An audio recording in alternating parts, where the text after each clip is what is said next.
بسم اللہ الرحمن الرحیم۔ السلام علیکم عزیز طلباء، قرآن آن لائن 5 میں خوش آمدید۔ آج ہم سورۃ الاخلاص کو پڑھیں گے اور اس کا ساتھ ترجمہ بھی پڑھیں گے۔ سماعت فرمائیں۔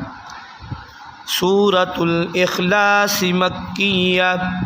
بسم اللہ الرحمن الرحیم۔ قل هو اللہ احد اللہ الصمد لم یلد ولم یولد ولم یکن لہ کفوا احد۔ اسے ولم یکن لہ پڑھنا ہے، لاہ بعض لوگ پڑھتے ہیں تو وہ غلط ہو جاتا ہے، اس سے ترجمہ تبدیل ہو جائے گا جس کی وجہ سے گناہ ملے گا۔ ولم یکن لہ کفوا احد۔ ترجمہ سماعت فرمائیں۔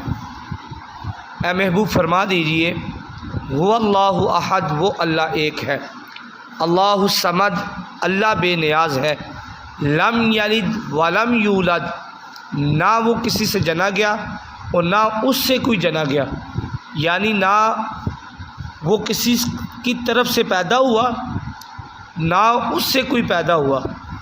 ولم یکن لہ کفوا احد، اور اللہ کا کوئی بھی ہمسر نہیں، اس کے مقابلے میں کوئی نہیں، وہ اللہ ایک ہے، وہ اکیلا شریک ہے۔ اور یہ جو سورۃ الاخلاص ہے اس کی بڑی فضیلت ہے۔ اس کی فضیلت یہ ہے، جو آدمی 3 مرتبہ سورۃ الاخلاص پڑھ لیتا ہے اللہ پاک اسے پورے قرآن پاک کا ثواب عطا فرماتے ہیں۔ اللہ پاک عمل کی توفیق عطا فرمائے۔